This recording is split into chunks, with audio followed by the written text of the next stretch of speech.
चौरस्त्यावर आपल्या परिसरातील शेतकऱ्यांसाठी उपयुक्त असल्या असा एक पीक परिसंवाद जे आपल्या भागात जो पारंपरिक पद्धतीने शेतकरी करतोय त्यांनी नवीन आधुनिक पद्धतीने शेती केली जावी म्हणून एक वसंतदादा शुगर इन्स्टिट्यूटचे सायंटिस्ट तसेच आपल्या परिसरातील आपल्या जिल्ह्यामध्ये आवाड म्हणून शेतकरी त्यांना खास मार्गदर्शनाला बोलून या शेतकऱ्यांना मार्गदर्शन कसं होईल आणि जेणेकरून या भागातल्या शेतकऱ्यांनी आधुनिक पद्धतीने शेती केली जावी तसंच त्यांना उत्पन्न त्यांना वाढलं जावं याच दृष्टीनं हा परिसंवाद आयोजित केला आहे। तसंच या परिसंवाद आयोजित करण्यामागं येत्या होऊ घातलेल्या विधानसभेचा जरी विचार केला तर या विधानसभेच्या दृष्टीनं आपल्या भागामध्ये सहकार काही मंडळीने मोडीत काढलेला आहे। या भागातले सहकारी साखर कारखाने मोडीत काढलेले आहेत। या भागातले एक शेतकऱ्याची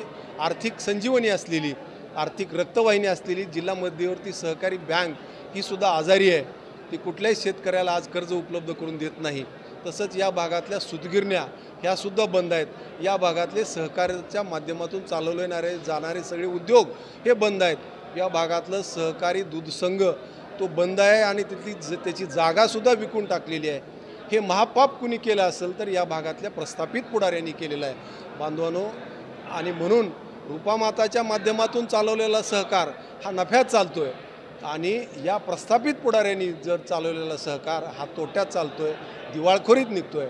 ज्या पुढाऱ्यांना या सहकारात ज्यांना स्थान दिलं ज्यांना यांना निवडून दिलं प्रतिनिधी लोकप्रतिनिधी म्हणून नेमलं त्यांनी हा सहकार गिळून टाकला खाऊन टाकला आहे बांधवांनो। तर भविष्यात मला या मतदारसंघाचं लोकप्रतिनिधी करण्याची संधी मिळाली तर या भागाचा निश्चितपणाने सोनं केल्याशिवाय राहणार नाही।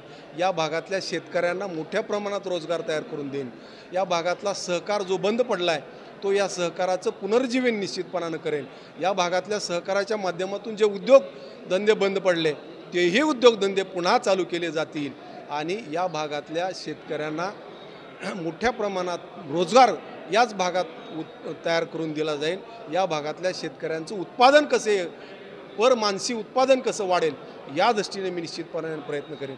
या भागातला शिकलेला तरुण याच भागामध्ये आपल्याच भागामध्ये त्याला नोकरी कशी मिळेल या दृष्टीनं मोठ्या प्रमाणात उद्योगाचं जाळं उभा करून मी आज काहीच नसताना माझ्या घरी कुणी आमदार नाही खासदार नाही IAS नाही IPS नाही तरी या भागामध्ये मोठ्या प्रमाणात सहकाराचं जाळं उद्योगाचं जाळं उभा करू शकलो। भविष्यात मला लोकप्रतिनिधी म्हणून संधीच आपल्या आशीर्वादानातून मिळाली तर मी या भागाचं मोठ्या प्रमाणात पश्चिम महाराष्ट्रासारखं हा भाग परिवर्तित केल्याशिवाय मी राहणार नाही।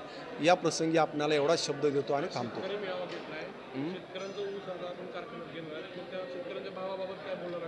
मी मागच्या वर्षी 2800 रुपये एक रकमी भाव दिलेला आहे तुळजापूरच्या कारखान्याला आणि धाराशिवमधल्या कारखान्याला।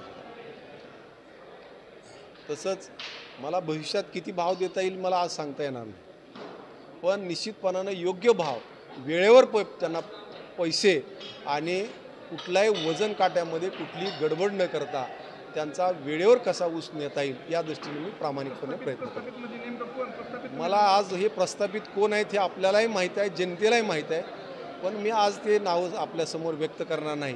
वेळ आल्यावर निश्चितपणानं सगळ्यांची नावं कुठले सहकार कुणी काय काय बंद पाडला कुणी काय खाऊन टाकला हे निश्चितपणाने मी वेळ आल्यावर नक्की सांगणार आहे।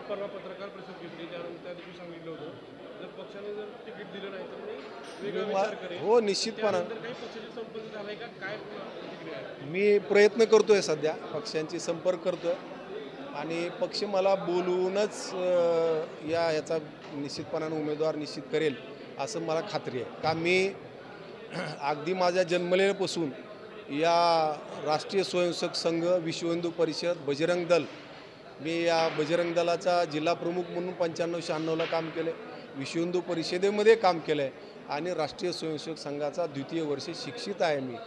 आणि पूर्वीपासून माझं घर माझे थोरले बंधू ज्येष्ठ बंधू हे सुधाकरराव गुंडगुरुजी हे भाजपचे 2 टर्म जिल्हाध्यक्ष राहिलेले आहेत 4 टर्म माझ्या घरात जिल्हा परिषद सदस्य राहिलेले आहे 40 वर्ष पाडोळी ग्रामपंचायतचं सरपंच पद आमच्या घरात होतं आणि या भागात या जिल्ह्यामध्ये पहिली ग्रामपंचायत भाजपची ती पाडोळी होती। तर निश्चितपणानं पक्ष माझा विचार निश्चित करेल अशी मला खात्री आहे नाही जर विचार केला, माझ्यावर अन्यायच केला, माझ्या घरावर अन्याय जर केला, तर मी पर्यायानं मला वेगळा विचार करण्यासाठी मला भाग पडलं जाईल, मी आज आपल्यासमोर व्यक्त करतो.